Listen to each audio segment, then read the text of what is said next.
Welcome to the RSP Boiler Room. We're going to take a look at Travis Etienne, the big play back from Clemson. Speed to burn, we know this. Look at number 11 and number 15 here. These guys can't keep up with him, and he's weaving an S around that field to be able to make that type of play. And certainly everyone knows that this is a big play special when it comes to what Etienne brings to the table.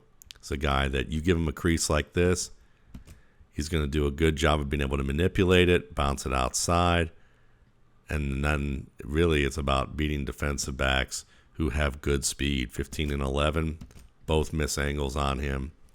He just extends that play and makes it practically impossible. But there's more to Etienne's game than just speed. He's really developing as a back with some functional power. We're going to see it right here. Number 20 here. Watch number 20 come in here and hit him pretty high. Nice pad level by Etienne. Good body lean. Greets number 20 with his pads. And is able to extend through the wrap and get the touchdown here. Watch it from another angle here and you'll see what I mean. Here comes 20. And you can see Etienne. See how he cradles that non-ball carrying arm. He gets the forearm ready, gets the elbow out.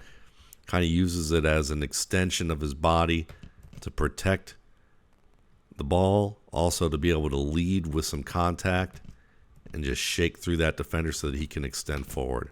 And now he's cradling the ball with both arms, but it's also that shoulder lean and then being able to drive through that. This is functional power. This is a 200-pound back who might be able to add even a little bit more weight to his frame possibly as he continues to grow and mature as a young man here. But you're seeing the essence of functional power that's going to work out fine for him in the NFL if you can give him a crease. Here's another example of this. You're going to watch number 20 also come downhill and wrap him up, and he's going to push the pile right there. Low pad level, keep his legs moving.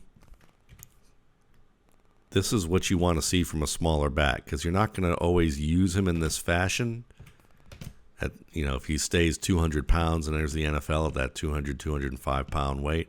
But you want a back who's tough, runs tough, understands the skill of being able to do that so that when you use him up the middle that he can finish strong and get you solid gains and help your linemen help him out. See how 75 is able to do that now, turn around and give a little bit of a push. That's because of what Etienne was able to do to extend this play. And when you know your back can have that functional power in between the tackles, you also see that he can extend through trash. He's able to cut downhill on 23, run through a little bit of a reach, run through a second reach here, and then he's able to weave his way downhill and extend this play, flipping the field in the process.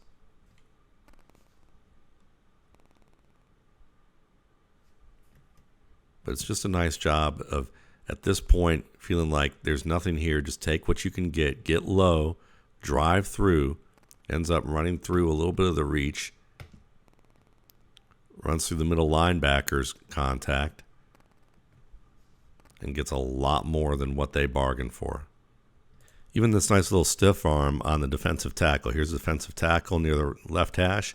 Watch him shed his block, and watch the stiff arm. See the extension of the arm by Etienne? He's able to get there first, work around, pull through, turn this into a decent gain on a play where it looked like 55 had him dead to rights. This is one of my favorite plays of Etienne because this has been a little bit of a wet field, rainy conditions, ACC championship game.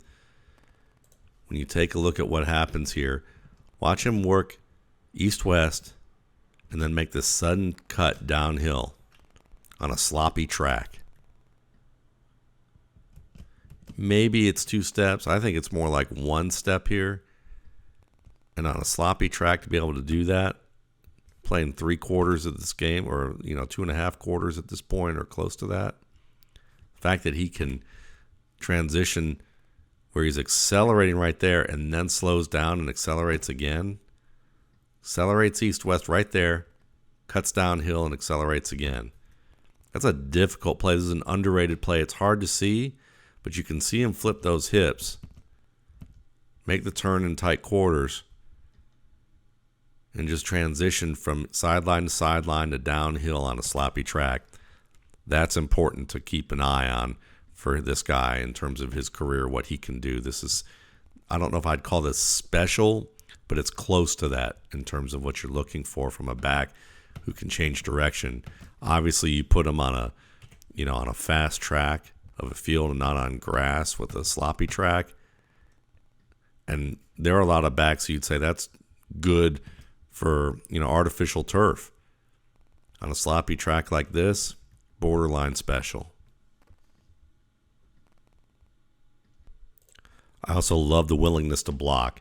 You're going to watch this defensive end come off of the right tackle here, and you see Etienne pick him up right here. Look at the nice square position, and then he uses the uppercut motion here, and he pivots number 8 inside, takes him where 8 was going anyway, and keeps that pocket clean.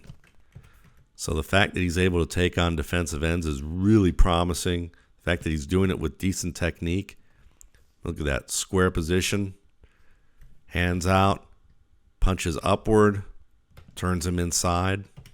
All in one nice quick motion. Very smooth. And he knows he's not going to overpower the guy. But it's technically sound enough that he moves that man off track. That's exactly what you're looking for. So this is very promising from Etienne. We're going to see another play like this in a moment. See that? Defensive end now off one-on-one against the defensive end off the left tackle side. Squares, maybe you could get a little deeper, but I like the job that he does of being able to get square. Now, you don't want the feet with the toes pointed in opposite directions like this. He's ripe for a bull rush. If a defender gets to him first and hits him, Etienne's going to be on his butt. But I like the fact that he gets the first contact. I don't like that he launches himself into the defender, but you often see that with smaller players who are taking on bigger players, that they feel like they need to launch.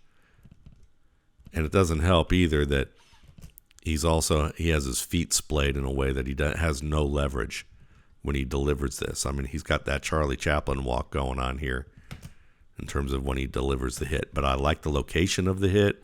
I like the desire to use the uppercut punch. I like the square. This is willingness plus promising technique. He's got some little things to clean up here. But overall, very exciting back. Travis Etienne, what he has to offer. Thanks again for watching.